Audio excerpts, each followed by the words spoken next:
continuando o nosso estudo sobre a República Velha. Na aula anterior, nós vimos o surgimento da República, nós vimos a queda do Segundo Reinado, nós vimos o surgimento da primeira Constituição Republicana Brasileira, que é a Constituição de 1891, e nós podemos observar algumas características do surgimento da República no Brasil. A característica mais importante que nós podemos denotar é que não houve participação popular, ou seja, não houve participação do povo na instalação da República e muito menos no surgimento da primeira Constituição.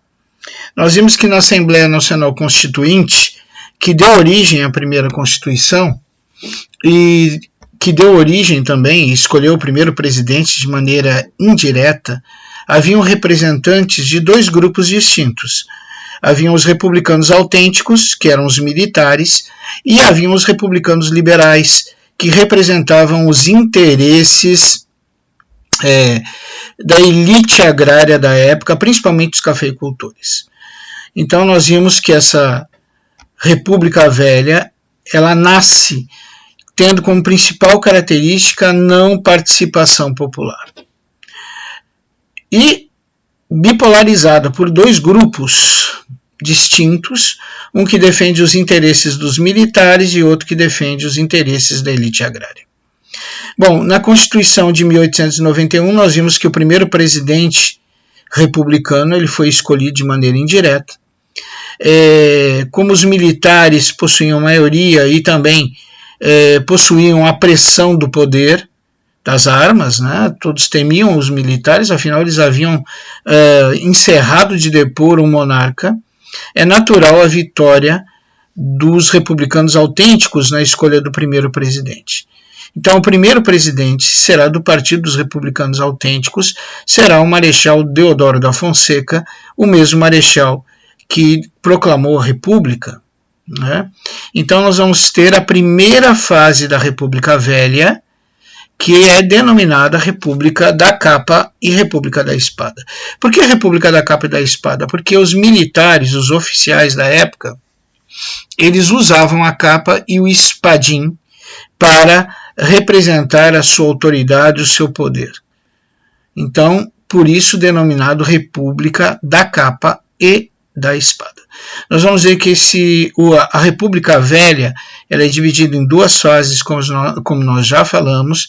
Primeira fase, República Velha, da República Velha, a República da Capa e da Espada, que é o período em que os militares governam um país, ou seja, os presidentes são militares. E a segunda fase é a República Oligárquica. Por que oligárquica? Oligárquica vem de oligarquia, que significa governo da minoria. Então, se chama República Oligárquica porque serão os presidentes oriundos do Partido Liberal que estão ali apenas para privilegiar a elite agrária, principalmente os cafeicultores. Ou seja, eles não estão ali para governar pelo povo, eles estão ali para privilegiar uma minoria, a minoria que os colocou no poder, a minoria que os banca financeiramente, que é a elite agrária. Mas hoje nós vamos estudar a primeira fase da República Velha, a República da Capa e da Espada. Nós vamos ver os governos militares. Então, o nosso primeiro presidente republicano é um militar, Marechal Deodoro da Fonseca, o mesmo que proclamou a República. Vamos adiante. Eita, deixa eu dar uma arrumadinha nisso aqui. Que tá. Perdão, viu, gente? Bom, os antecedentes históricos nós acabamos de falar, né? Foi a convocação da Assembleia Nacional Constituinte e, consequentemente, a elaboração da primeira Constituição Republicana de 1891. Os grupos que participaram, nós já comentamos, os republicanos autênticos, que representam os militares, e os republicanos liberais, que defendem os interesses da elite agrária. A primeira eleição presidencial ela é indireta, já falamos também, e foi resultado da mesma Assembleia Nacional Constituinte que deu origem à primeira Constituição Republicana de 1891. Bom, nós estamos vendo aí os candidatos à presidência, né? Perdão aqui que Esse slide está me sabotando aqui, viu? Os candidatos à presidência que foram expostos para o escrutínio, para serem eleitos, os dois candidatos, normalmente, cada um era de um partido, dos dois partidos que estavam em ação na Assembleia Nacional Constituinte. Então, pelo partido dos republicanos autênticos, pelos militares, nós tínhamos o Deodoro da Fonseca, e pelos republicanos liberais, que defendiam os interesses dos cafeicultores, da elite agrária, nós tínhamos Prudente Moraes. É natural, gente, que quando os nossos amigos, os cafeicultores, deixa eu descobrir o que está acontecendo aqui, pelo amor de Deus, nunca deu esse problema com os slides. Pronto, acho que melhorou. É natural que quando os nossos amigos cafeicultores perderam a eleição para o primeiro presidente republicano, eles não aceitaram bem essa derrota, né?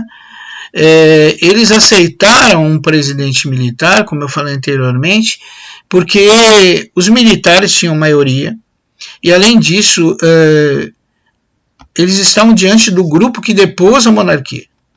Então havia medo de uma reação arbitrária, de uma virada de mesa por parte dos militares, caso o candidato deles, o nosso amigo aí, o Deodoro da Fonseca, não fosse eleito. Então, os nossos amigos republicanos liberais, que defendiam os interesses da elite agrária, principalmente os cafeicultores, vão aceitar a derrota, mas com ressalvas. Durante todo o governo do Deodoro e de Floriano Peixoto, que nós vamos ver mais adiante, uma das características é a tentativa constante dos republicanos liberais de tomarem o poder. Nós temos que aqui abrir um parênteses. O Brasil ele foi sustentado por mais ou menos, vamos dizer, 400 anos pela elite agrária nordestina. Durante 400 anos, 350, 380, vamos botar para 400, vamos arredondar, a elite agrária nordestina sustentou esse país. A elite agrária nordestina nunca quis desbancar o monarca. O que ela queria eram privilégios, realmente queria um tratamento especial, mas tomar o poder não. A nova elite agrária, a elite agrária do Sudeste, principalmente os cafeicultores, eles são diferentes. Eles não querem só privilégios, eles querem tomar o poder. Então nós vimos que eles são peça fundamental na queda do monarca Dom Pedro II, e agora eles vão fazer de tudo para assumir a presidência do país. Bom, eu já comentei isso com vocês, a primeira fase da capa e espada, se caracteriza por serem presidentes militares, por isso o nome capa e espada, e pela forte oposição por parte dos republicanos liberais.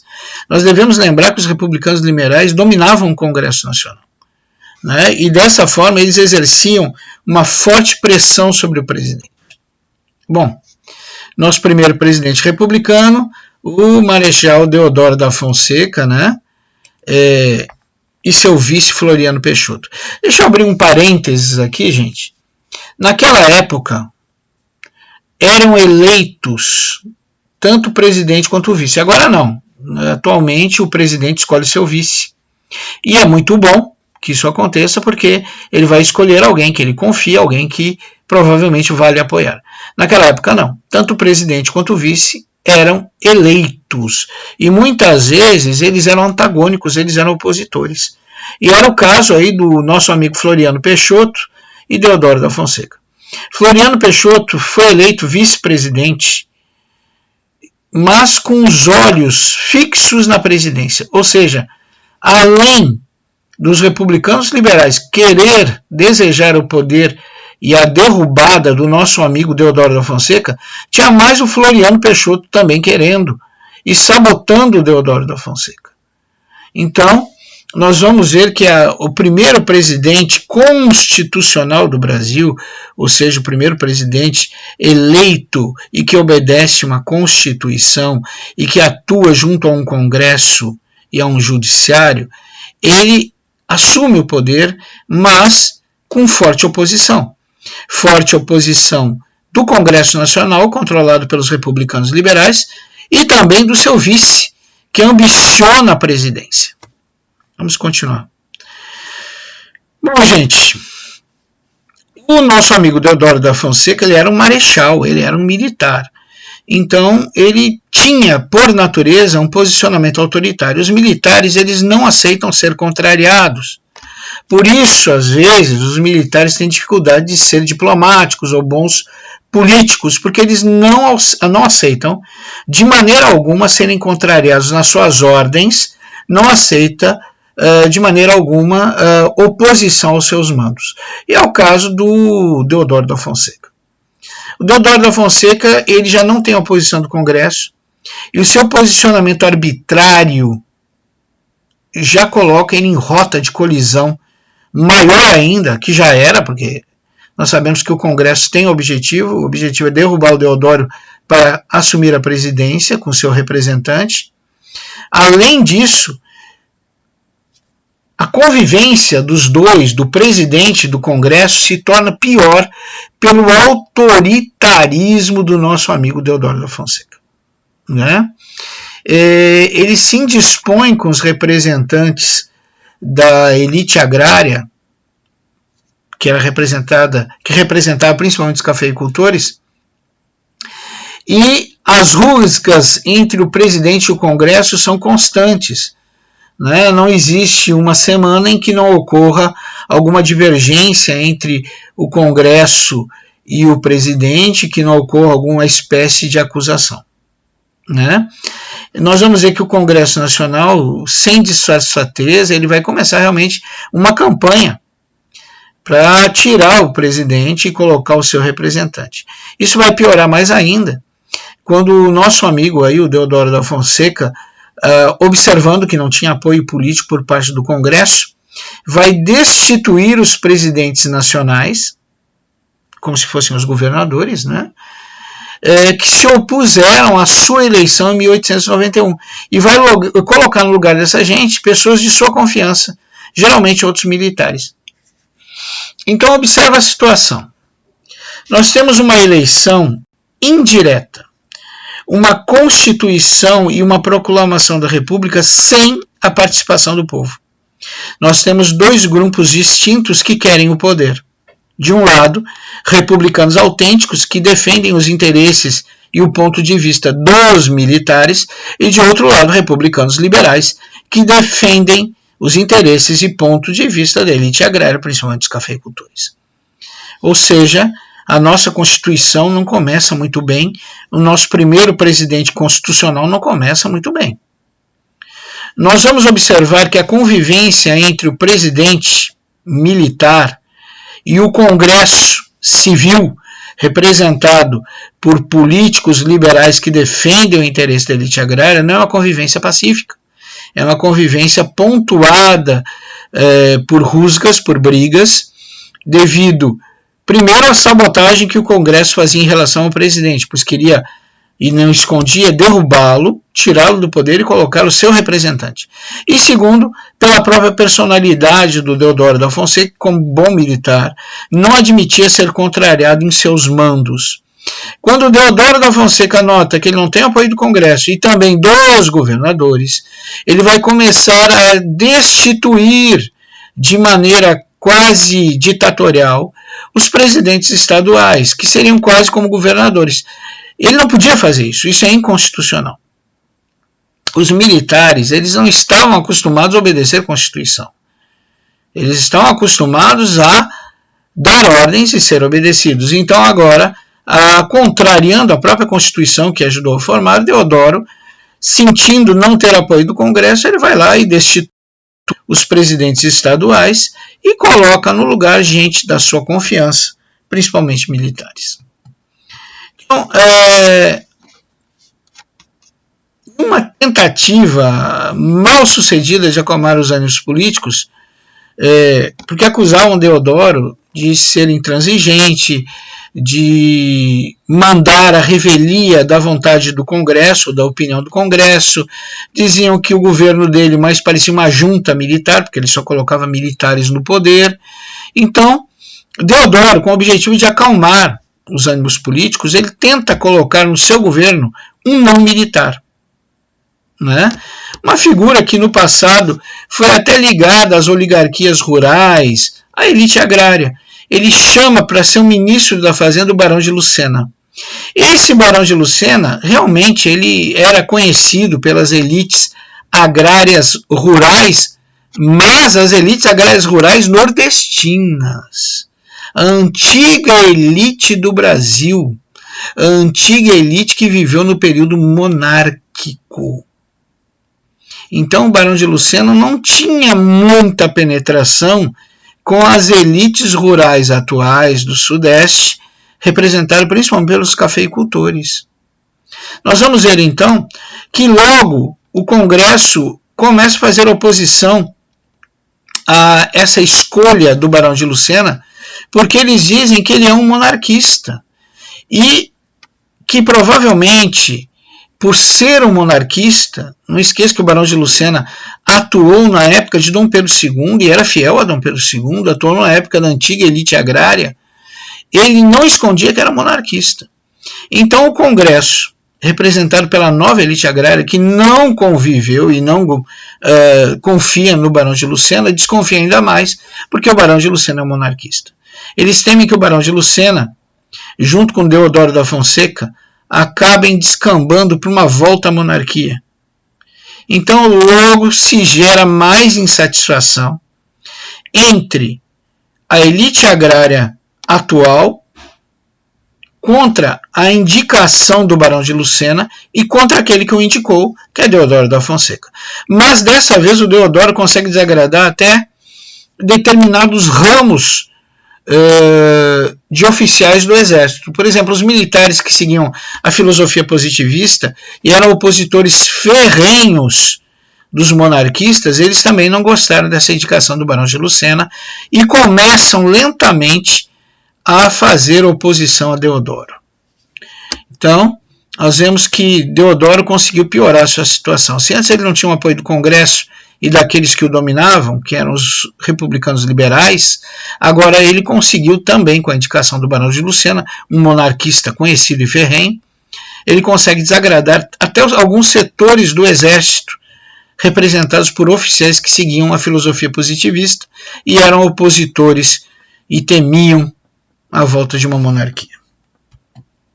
Aí está a figura do Barão de Lucena, a figura austera do Barão de Lucena, com sua casaca, que representava a elite da época, né, folhada a ouro, e com a casaca ainda com o brasão da República, mas com a casaca com as formas e enfeites do período da monarquia. Bom, primeiro governo constitucional.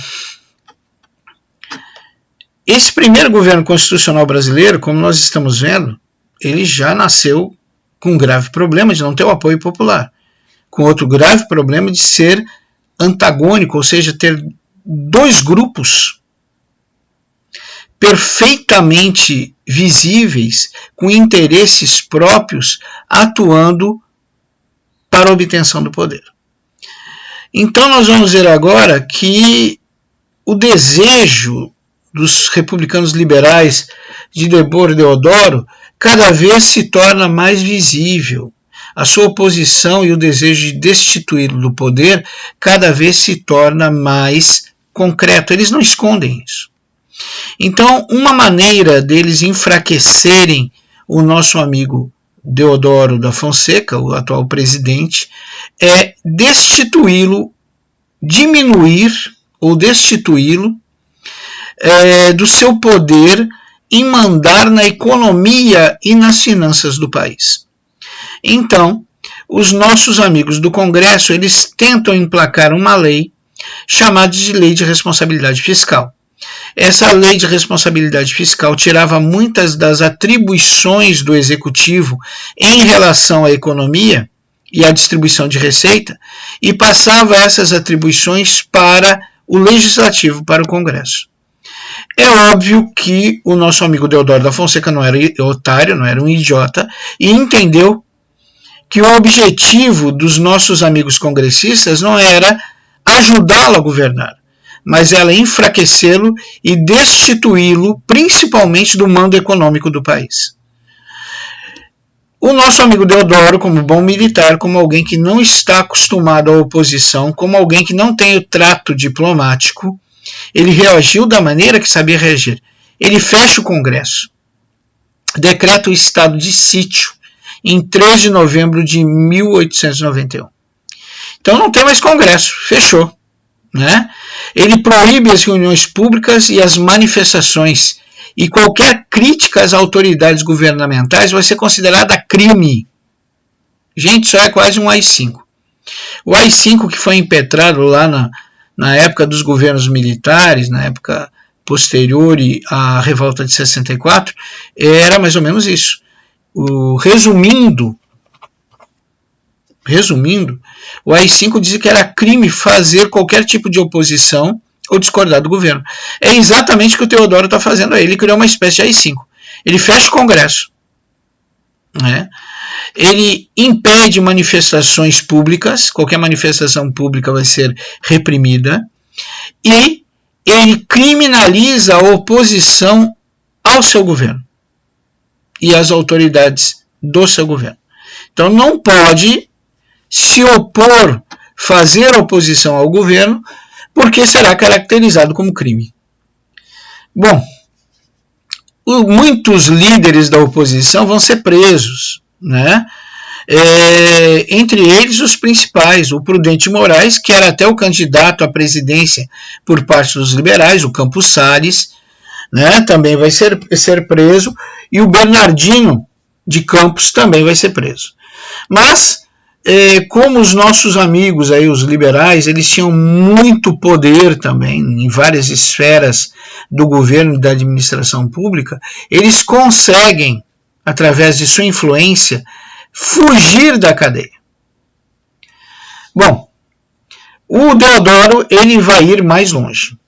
Ele não está muito satisfeito com a própria Constituição que ajudou a formar em 1891, porque, segundo ele, ela tolhe o seu governo. Ela não deixa fazer o que ele quer. Então, ele está disposto a criar uma nova Constituição. Ele está disposto a fazer uma reforma constitucional. Uma reforma constitucional que tem como principal objetivo ampliar os poderes dele, presidente. Né? E isso, gente, caracteriza um golpe de Estado. Vamos entender o que é um golpe de Estado. Um golpe de Estado é quando alguém dos três poderes, pode ser do executivo, legislativo ou judiciário, ele descumpre a Constituição, neutraliza os outros poderes e assume de maneira quase totalitária o poder de governança de um país. Então, o presidente, no caso do nosso exemplo, ele acha que a Constituição atual está impedindo ele de governar. Ele acha que o Congresso também o está impedindo de governar. Ele vai lá e fecha o Congresso. No momento que ele fecha o Congresso e decreta o estado de sítio, o sistema democrático republicano presidencialista já não existe mais. Estado de sítio é uma situação, é um estado antagônico à democracia. Ele é um estado de excepcionalidade, né? É um estado de excepcionalidade, até previsto na Constituição, mas em situações excepcionais, onde é necessário que o poder executivo ganhe mais liberdade de atuação. Então, o estado de sítio por si só já vai descaracterizar a situação normal de uma democracia, de uma república. E ele faz pior, né? Nós vimos que ele faz muito pior. O nosso amigo Deodoro manda prender os seus opositores políticos. Ele não pode fazer isso. Né? Tu não pode criminalizar a oposição, porque isso é uma ditadura. Isso termina com a democracia. A democracia é o direito de se opor, de ter ideias, de expressar essas ideias, mesmo que sejam contrárias ao governo vigente. Então, no momento que ele fecha o Congresso, decreta o estado de sítio, prende os seus opositores, não existe mais república, não existe mais presidencialismo, muito menos existe democracia no Brasil. Nós estamos rumando abraçadas largas para uma ditadura militar. Então, o nosso amigo Deodoro vai tornar isso mais evidente, mais claro, quando ele vai proferir, vai deixar bem visível, vai manifestar seu interesse concreto de uma reforma constitucional que amplie os seus poderes, que amplie os poderes do executivo, para que ele possa governar de forma plena, quase como um líder supremo, né? Isso, gente, é um golpe de Estado. Então, se tu fecha o Congresso, se tu declara o estado de sítio sem uma motivação constitucional, decreto por motivos políticos, se tu prende os teus opositores e criminaliza a oposição, e se tu quer fazer reformas na Constituição para te dar mais poderes, parabéns, tu é um ditador.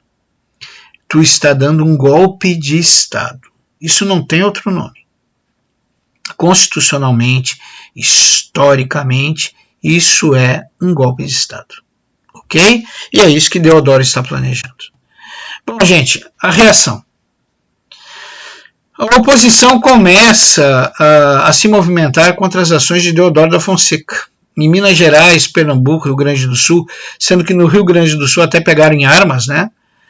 Para fazer uma oposição armada contra esse golpe velado do Deodoro da Fonseca.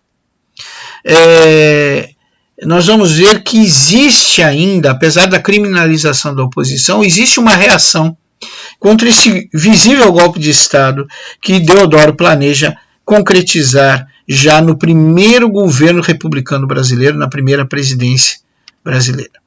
Então, até mesmo dentro das Forças Armadas começa a surgir oposição contra Deodoro da Fonseca. Dentro das Forças Armadas, o Deodoro começa a encontrar oposição em dois ramos distintos. Os militares que seguiam a filosofia positivista e que, por serem positivistas, eles não aceitavam monarquia ou governos ditatoriais, né? E também o pessoal da Marinha. O pessoal da Marinha, ele se achou pouco privilegiado em relação ao pessoal do Exército quando os militares assumiram o poder. Então, nós tínhamos agora, além da elite agrária, além dos políticos liberais, nós tínhamos também militares iniciando uma postura de oposição a Deodoro da Fonseca, né? Eles começam a manifestar sua insatisfação com Deodoro da Fonseca. Bom, eu falei lá para vocês anteriormente que antigamente tanto o presidente como o vice eles eram eleitos, e muitas vezes essa forma de eleger um vice-presidente era uma sinuca de bico para o coitado do presidente, porque às vezes se elegia para vice um opositor dele. E nós falamos que Floriano Peixoto era exatamente isso, ele era um opositor do nosso amigo Deodoro da Fonseca, ele queria a presidência. Então, quando Floriano Peixoto nota que existem grupos poderosos, insatisfeitos com o presidente, ele vê nisto uma oportunidade de tomar o poder e ele se torna o principal articulador, o principal fomentador da derrubada do presidente Deodoro da Fonseca. Observa que situação. Bom, gente, vamos lá. Vocês podem ver que o Brasil não é para amador, ele não é qualquer um que exerce o poder no Brasil. Bom, os movimentos contrários a Deodoro, da Fonseca, não são só restritos, né? Esse slide hoje está me sabotando de todas as maneiras aqui, desculpa, gente.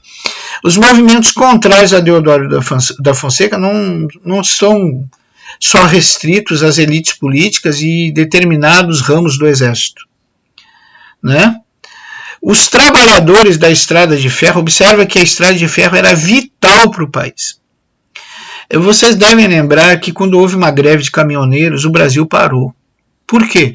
Porque todos os produtos, insumos, sejam eles de uso próprio, pessoal, ou para a indústria, ou para o comércio, eles são transportados por caminhões. Quando os caminhoneiros pararam, o governo parou, o país parou, tudo parou. A mesma coisa nessa época com o pessoal da estrada de ferro. A estrada de ferro, ela transportava os produtos manufaturados, os insumos agrícolas, os produtos agrícolas para todo o país. E quando a greve da estrada de ferro começa, o país para. E isso prejudica por sobremaneira o governo de Teodoro da Fonseca. Então observa que oposição Deodoro está sofrendo. Ele sofre a oposição da elite agrária, ele sofre a oposição do Congresso, representado pelos republicanos liberais.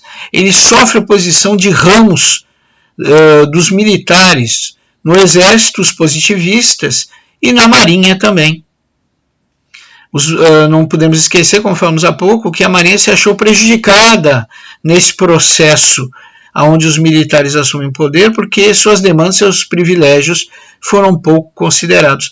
E agora, além de tudo isso, ele vê como principal articulador, como seu principal inimigo, que está congregando todas as forças de oposição, o seu vice-presidente, o Floriano. Então, é uma situação terrível para um presidente. Né? Ele, na realidade, está cercado de inimigos, inclusive tendo como principal inimigo, como principal articulador, o seu vice. Mas como tudo que está ruim pode piorar, agora surge uma greve dos trabalhadores da estrada de ferro que vão parar o país. Todas essas pessoas, todos esses grupos estão contra o golpe de Estado que está sendo impetrado, que está sendo conduzido por Deodoro da Fonseca. Claro que isso era uma greve política, né, contra o governo de Deodoro da Fonseca, né? E a gente deve salientar que essa vai ser a primeira greve por motivos políticos da história do Brasil. Então, a primeira greve por motivos políticos da história do Brasil será essa greve dos trabalhadores da estrada de ferro, que ocorreu na primeira fase da República Velha. Vamos lá? Em 23 de novembro, a Marinha toma um ato extremo. Né? Como nós já falamos, a Marinha estava insatisfeita, né? Achava que tinha sido pouco valorizada nesse governo dos marechais. Né? Por que governo dos marechais? Porque o presidente era o Marechal Deodoro da Fonseca e o vice era o Marechal Floriano Peixoto. Que, segundo a Marinha, esse governo privilegiava o exército apenas. A Marinha tinha sido esquecida. Logo, essa insatisfação da Marinha vai fazer com que eles se unam facilmente com os opositores de Floriano Peixoto e com seu principal inimigo, seu principal articulador contrário, que era Floriano Peixoto. Perdão, logo, me atrapalhei aqui, gente. Logo a Marinha, insatisfeita, vai se unir com os opositores de Floriano Peixoto, que é a elite agrária, os políticos liberais, com alguns ramos do exército, os militares positivistas, e com o principal articulador contrário a Floriano Peixoto, que estava unindo essa galera toda numa frente de oposição, que era o próprio vice de Floriano Peixoto, o próprio vice de Deodoro da Fonseca, Floriano Peixoto. Então observa que novamente Floriano Peixoto, o vice-presidente de Deodoro, ao invés de auxiliá-lo nesse momento de ruptura política, de perigo ao mandato de Deodoro, ele é o principal articulador, ele congrega as forças de oposição para derrubá-lo. Então, eu repito, no Brasil, o mando, a política não é coisa para amador. Já começou mal. Bom, a Marinha vai extrapolar. Nós vamos ver que o almirante Custódio de Mello, ele que comanda alguns navios atracados na Baía de Guanabara, ele vai tomar uma atitude extrema, que poderia ser considerado até um ato de terrorismo. Ele vai apontar os canhões das barcaças de guerra em direção à cidade do Rio de Janeiro e vai ameaçar destruir, bombardear a cidade, caso Deodoro não renuncie, caso Deodoro não desista do golpe do Estado, caso Deodoro não reabra o Congresso. Bom, dessa forma, gente, não há como Deodoro se manter no poder. Ele não tem apoio das elites, ele tem um desgaste muito grande dentro do exército, ele não tem o apoio da marinha, ele perdeu o apoio dos trabalhadores da estrada de ferro, que são fundamentais no transporte de mercadorias por todo o Brasil. Então, é uma enorme pressão, né? Uma pressão imensa, né? E ele vai acabar renunciando. Nós vamos ver que Deodoro vai renunciar, ele vai ficar apenas 9 meses no poder. A foto aí que nós estamos vendo é do almirante Custódio de Melo e a foto da fragata de guerra, do navio de guerra, que apontou seus canhões para a Bahia, apontou seus canhões para a cidade do Rio de Janeiro a partir da Baía de Guanabara. Bom, o Deodoro da Fonseca, seu autoritarismo, seu governo constitucional, ele vai durar apenas 9 meses. Quem vai assumir o poder quando Deodoro renunciar? Né? Quem vai assumir o poder quando Deodoro renunciar vai ser o seu vice, Floriano Peixoto. E aí todo mundo gostou. Todo mundo quem? A oposição, claro. A elite agrária gostou. Afinal, Floriano tinha sido um dos articuladores para a derrubada de Deodoro. Podemos até dizer o principal articulador para a derrubada de Deodoro, porque ele congregou, ele uniu toda a oposição a Deodoro. Ele uniu o pessoal da Marinha, os militares positivistas, a elite agrária e até alguns trabalhadores insatisfeitos com a ideia de um golpe de Estado e de um governo militar, governando ditatorialmente o Brasil. Nada contra governos militares, mas ditatorialmente não.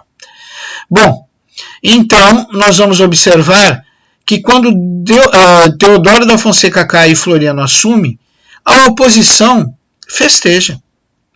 Eles acham que Floriano Peixoto vai ter um governo provisório. Por quê?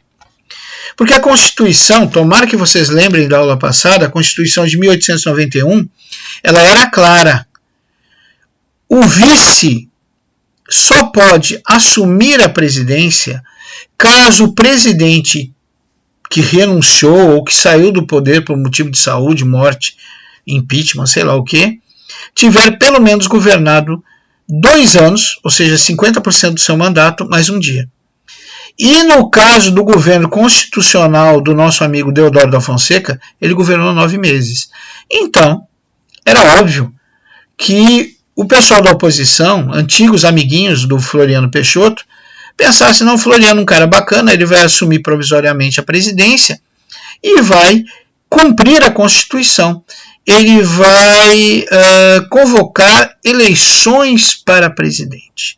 E com certeza, quando ele fizer isso, o nosso candidato, que candidato? O candidato dos liberais, né, o Prudente de Moraes, lembra do Prudente de Moraes, aquele que perdeu para o Deodoro? Então os nossos amigos aí, a elite agrária e os republicanos liberais, tinham certeza que agora eles ganhariam as eleições e tomariam o poder político no Brasil. Bom, gente, é uma situação, viu? É uma situação... Eita, desculpa, pessoal. Eu realmente não estou me entendendo com esse slide hoje, eu peço desculpa a vocês. É uma situação de desgaste, porque foi uma situação de desgaste para Deodoro, que culminou com a sua renúncia, né? Afinal, não tinha escolha, ele renunciava e o Custódio destruía a cidade do Rio de Janeiro, capital do país naquela época.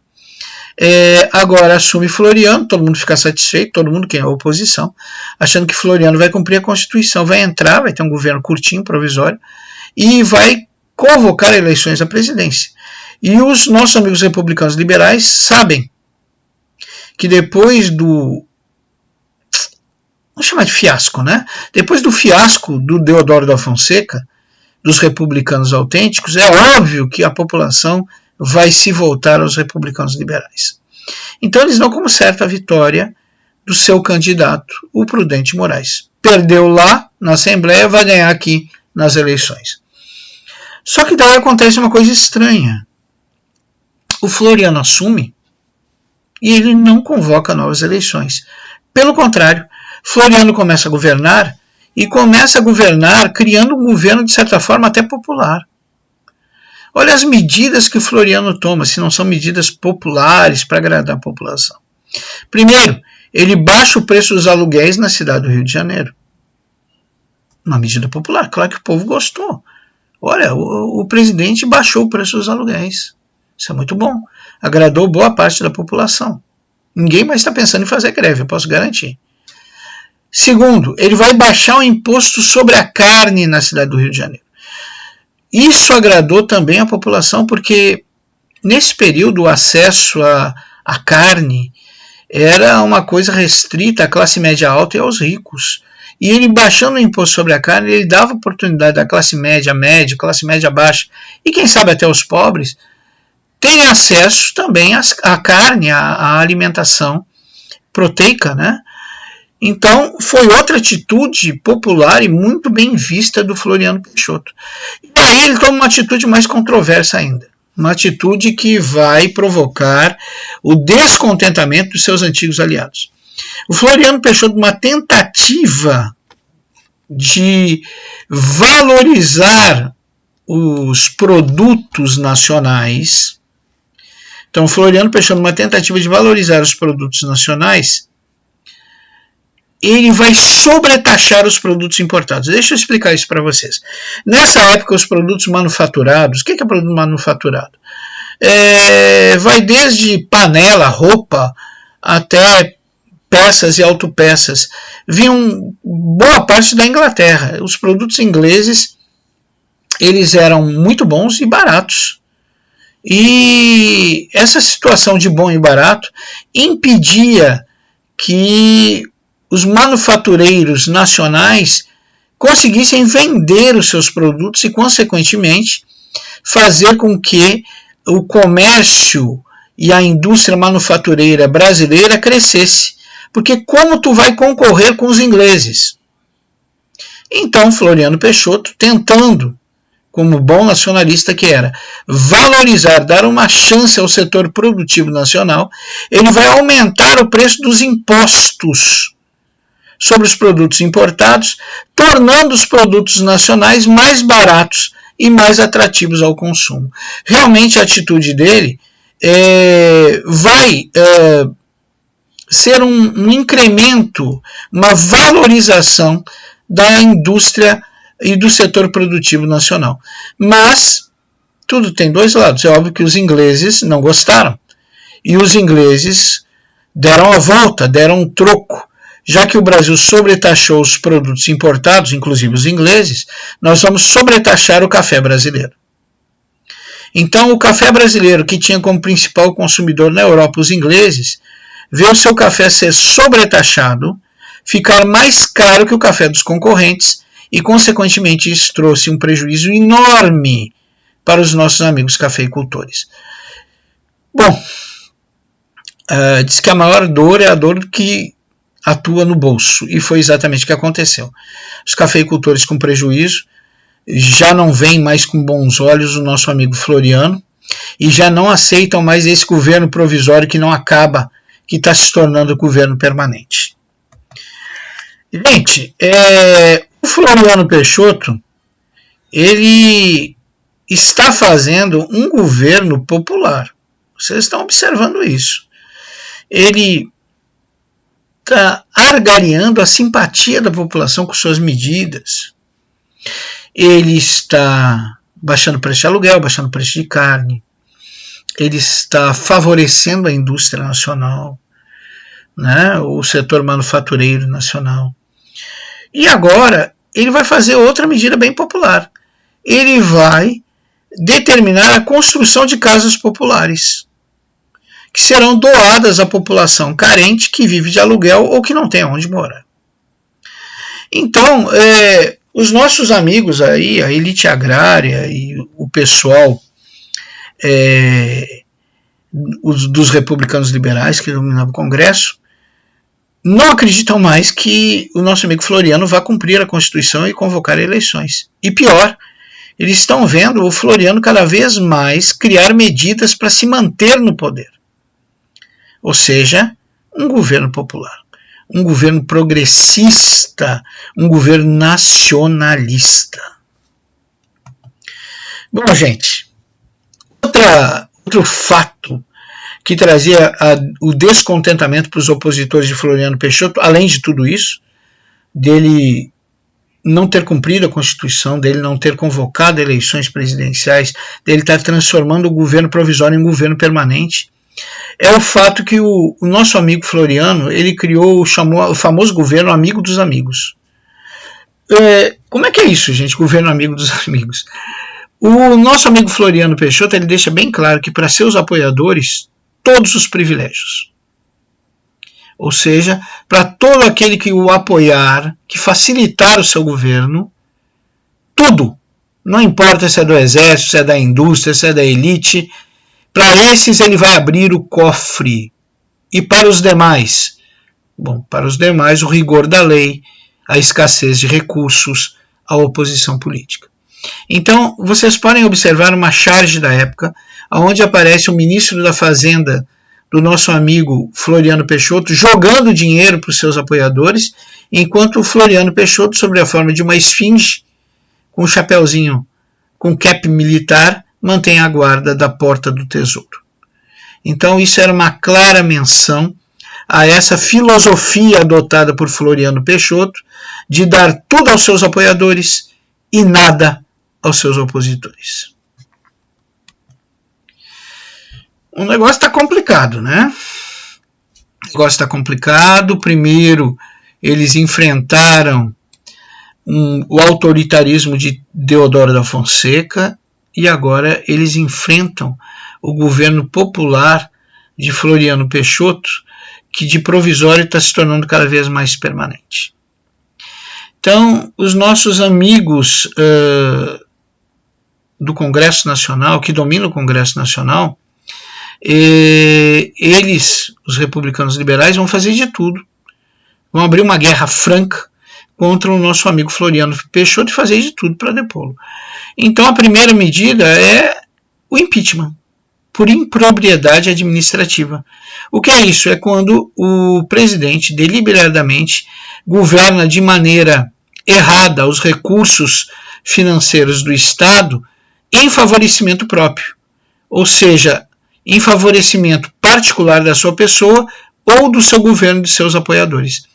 Então, eles estão tentando estabelecer o impeachment em cima daquela filosofia do Floriano Peixoto, do governo amigo dos amigos, ou seja, para os amigos tudo, para os opositores nada. Porque realmente isso é inconstitucional, isso realmente é uma impropriedade administrativa, porque um presidente não governa para os amigos e para os apoiadores, ele tem que governar para todos de maneira justa. Então, quando Floriano Peixoto tem ciência desse impeachment que está brotando, está sendo cultivado lá no Congresso, ele atua com extrema violência contra os seus opositores, inclusive decretando a prisão dos líderes. A maneira truculenta como Floriano atuava com seus inimigos políticos, seus opositores, lhe rendeu até um apelido de Marechal de Ferro. Ele era intransigente no combate aos seus opositores. E rápido. Floriano não deu muito tempo aos líderes do Congresso, os republicanos liberais, de planejarem e concretizarem seu impeachment. Ele foi lá e mandou prender os seus opositores. Bom, nós vimos a situação bem complicada aí. O Floriano, que antes era tão bem visto pelos opositores de Deodoro, agora ele não quer sair do poder, não quer cumprir a Constituição, e seus antigos aliados viram seus opositores, e agora ele está atuando com uma rigidez maior ou igual de Deodoro da Fonseca contra os seus opositores. E na realidade, o Floriano é mais perigoso porque ele é rápido. Se Deodoro às vezes era rigoroso, mas lento em tomar suas decisões, Floriano é rápido. Quando ele descobre essa ideia do Congresso do impeachment, ele manda prender os líderes e pronto, né? Mas é óbvio que na época que Floriano chefiou a frente de oposição a Deodoro da Fonseca, havia também nessa frente de oposição militares contrários ao golpe de Estado, ao autoritarismo de Deodoro da Fonseca. E esses mesmos militares vão ser contrários ao autoritarismo de Floriano Peixoto e também contrários a ele não estar cumprindo a Constituição de 1891. Gente, isso é questão de prova. Isso cai nas minhas provas, cai em provas de vestibular, cai em Enem, né? Por que Floriano Peixoto era acusado por seus opositores de estar governando o Brasil de forma irregular, descumprindo a Constituição?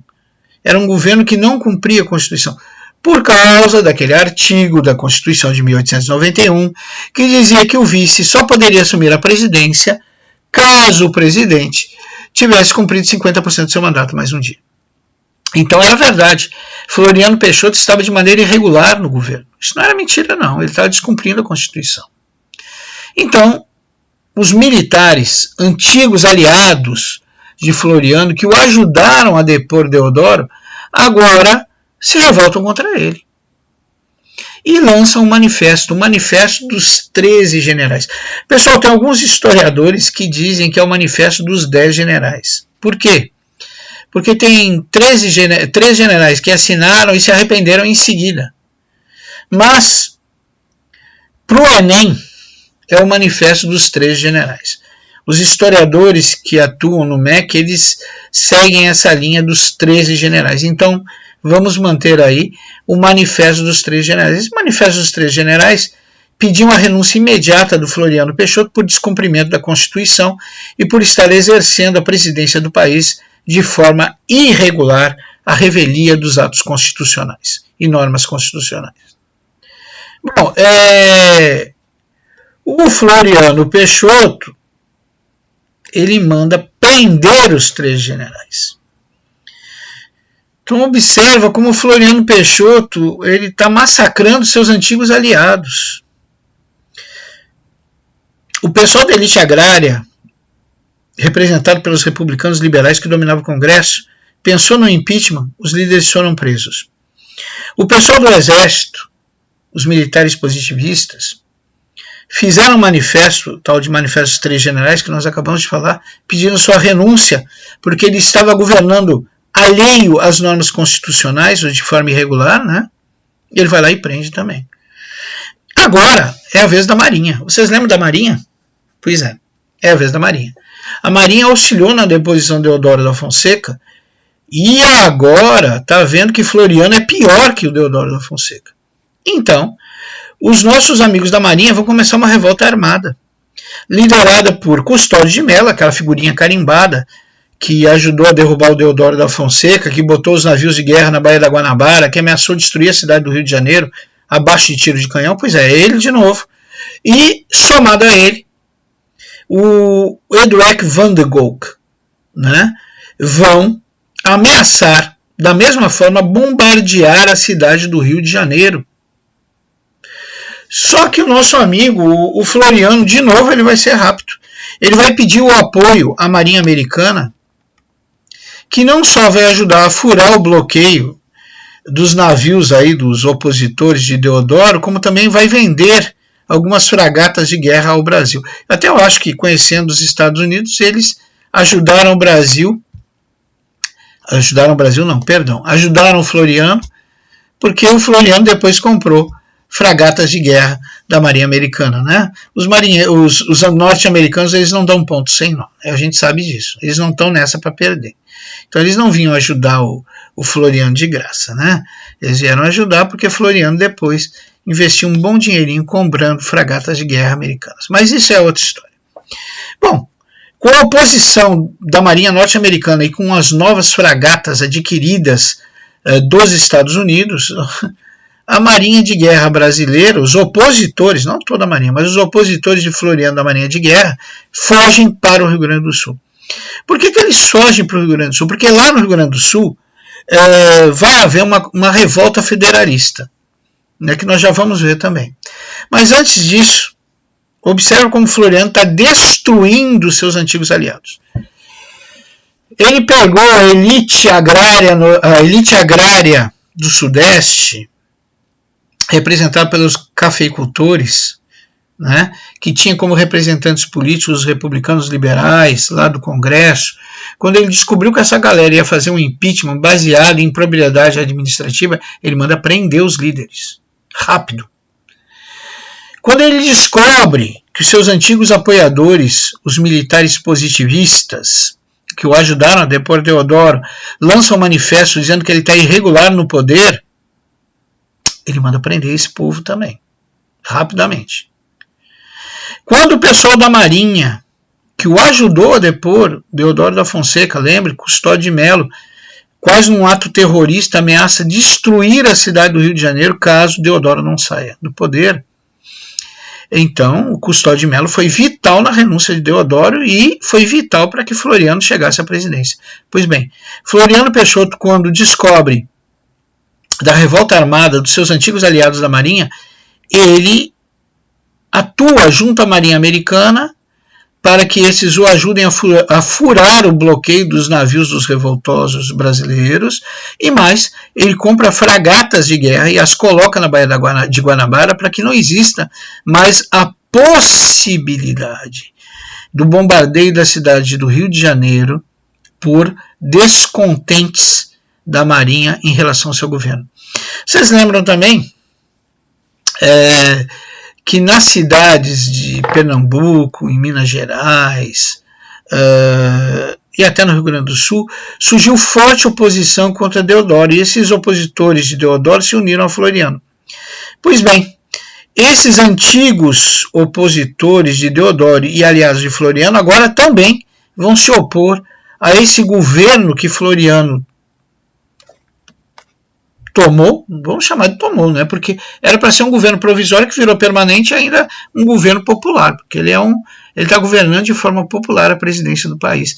Ele está governando para agradar as massas, e um governo que é amigo dos amigos. Ele dá tudo para os seus apoiadores e nada para os seus opositores. Pois bem, esses antigos aliados de Floriano e opositores de Deodoro, que eram líderes locais, eles vão fazer manifestações, planejar manifestações contra o Floriano Peixoto, e vão ser imediatamente presos também, né? Ele vai prender 50 dos principais manifestantes, dos principais líderes locais manifestantes contrários ao seu governo. Bom, lá no Rio Grande do Sul, lembra que eu disse que o pessoal da Marinha, os revoltosos da Marinha, quando viram que não tinha como sobrepujar a Marinha Americana, que estava apoiando momentaneamente Floriano Peixoto, e também não tinha mais como atacar o Rio de Janeiro pela Baía da Guanabara, porque Floriano colocou lá fragatas de guerra, eles fugiram para o Rio Grande do Sul. Por que eles fugiram para o Rio Grande do Sul? Eles fugiram para o Rio Grande do Sul porque lá no Rio Grande do Sul está tendo uma revolução federalista. Na realidade, era uma luta local entre as oligarquias locais que desejavam o poder. De um lado, nós tínhamos o Partido Republicano Rio-Grandense, liderado por José de Castilhos, governador. E de outro lado, o pessoal que queria o poder, do Partido Federalista, liderado por Gaspar Silveira. É óbvio que Floriano Peixoto, até por ser o presidente do país, ele vai ter que tomar o lado do governo constituído, né, do governador. Então ele vai ficar do lado do José de Castilhos. Quando isso acontece, os opositores de Floriano Peixoto veem nisso uma oportunidade. Que oportunidade? Oportunidade de transformar essa revolta federalista do Rio Grande do Sul em uma revolta federalista nacional que viesse a depor o Floriano Peixoto. Então nós vamos ver que a elite agrária do Sudeste vai fornecer recursos para transformar uma revolta regional em uma revolta nacional. E essa revolta realmente, a princípio, ela se torna muito perigosa. Por que muito perigosa? Ela se torna muito perigosa porque com o dinheiro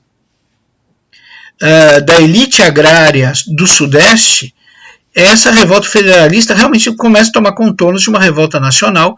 Os federalistas tomam de assalto, tomam as cidades tomam de assalto os estados de Santa Catarina e do Paraná. Então, o Floriano observa que o dinheiro dos seus opositores está transformando uma revolta local, uma revolta regional e uma revolta nacional, que pode realmente colocar em risco o seu governo. Vendo isso, ele vai concentrar recursos financeiros e militares contra os revoltosos federalistas, somados aos aliados que ele já possuía, que era o pessoal do José de Castilhos, lembra? Inimigo dos federalistas. Eles vão conseguir suprimir essa revolta e vão sufocá-la, né? Sendo que muitos dos líderes revoltosos serão presos e mortos, e alguns serão obrigados a fugir do Brasil. Nós estamos vendo aí, com muito sacrifício, com extremo autoritarismo e rapidez nos atos, Floriano Peixoto vai conseguir se manter no poder e cumprir o seu mandato. E quando seu mandato chega ao fim, é óbvio que Floriano Peixoto não tem mais o apoio de antigos apoiadores, não tem mais o apoio do Exército, não tem mais o apoio da Marinha, não tem mais o apoio da elite agrária, não tem mais o apoio de vários setores politizados da sociedade brasileira, não tem mais o apoio da classe média alta e por aí vai. Sem apoio político, apesar de ter tentado fazer um governo popular ou popularesco, como vocês queiram, era indisfarçável que, na realidade, o nosso amigo Floriano Peixoto tinha planos de governar ditatorialmente o país. Então, mesmo tentando agradar a população, ele não vai conseguir o apoio desta, que teme que Floriano se torne realmente um tirano, um ditador. Então, no término de seu mandato, Floriano não tem outra forma de fazer a não ser passar o governo para aquele que ganhar as eleições presidenciais. E, para seu desagrado, como era previsto, vai ganhar o representante das elites agrárias, o representante dos republicanos liberais, Prudente de Moraes, antigo desafeto de Deodoro da Fonseca e Floriano Peixoto. Deve ter sido um momento muito triste para Floriano ter que passar a faixa presidencial para um dos seus maiores e piores inimigos políticos. E pior, Floriano ter que ver o Brasil agora passar a ser governado por uma oligarquia, por uma minoria. Ou seja, nós estamos terminando a primeira fase da República Velha, que é a fase da capa e da espada dos governos militares, e estamos vendo o nascimento da segunda fase, que é a República Oligárquica, governada por republicanos liberais que defendem os privilégios de uma minoria, e esta minoria é a elite agrária nacional, principalmente os cafeicultores. Então, queridos alunos, nós terminamos aí a primeira fase da República Velha, a fase da capa e da espada, e estamos agora iniciando a segunda fase, que é a República Oligárquica. Lembrando que a oligarquia significa governo da minoria, lembrando que essa república tem esse nome porque os políticos que assumem o poder, eles não estão interessados em governar para todos, mas sim para uma minoria, mas sim privilegiar esta minoria. E que minoria é esta? A elite agrária, principalmente os cafeicultores. Mas isso é tema da nossa próxima aula. Eu espero que vocês tenham gostado. assistam essa videoaula quantas vezes for necessário, quantas vezes vocês acharem que é preciso para compreenderem de forma absoluta o conteúdo. Eu agradeço a atenção de todos, desejo a todos um bom dia, que fiquem com Deus e que Deus os abençoe a vocês e vossas famílias. Um bom dia e até